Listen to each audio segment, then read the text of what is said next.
Mesdames et messieurs, bonsoir et bienvenue à cette édition du Flash.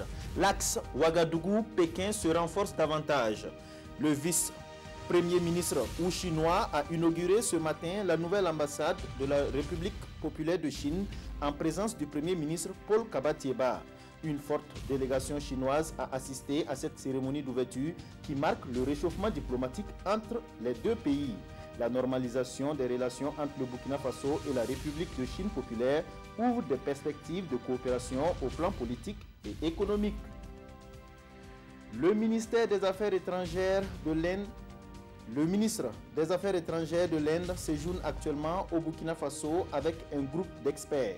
Ce matin, les membres de ce groupe étaient au ministère des Affaires étrangères pour prendre part à la 14e session de la commission mixte de coopération Burkina Faso et République de l'Inde. L'agriculture, l'énergie solaire et la télécommunication, ce sont les secteurs passés en revue par cette commission mixte de coopération. Des projets sont également en vue, notamment la construction d'un centre de formation en énergie solaire et des logements sociaux. Fin de suspense pour les candidats au baccalauréat session 2018. Les résultats du premier tour ont commencé à tomber aujourd'hui même sur toute l'étendue du territoire.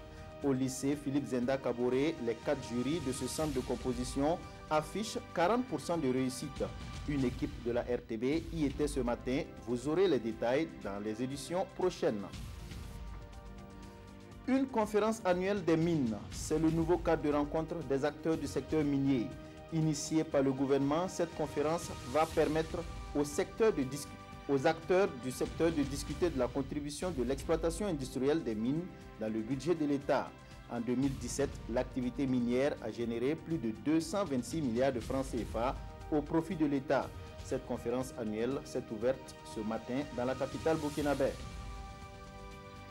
Vive tension au Zimbabwe. Le pays organise ses premières élections générales depuis la chute de Robert Mugabe, renversé par Emerson Mnangagwa en novembre 2017.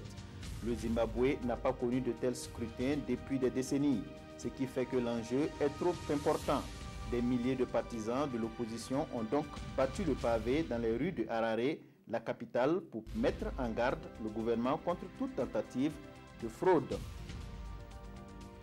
Voilà, c'est tout pour cette session d'information. L'information revient à 19 h et à 20 h.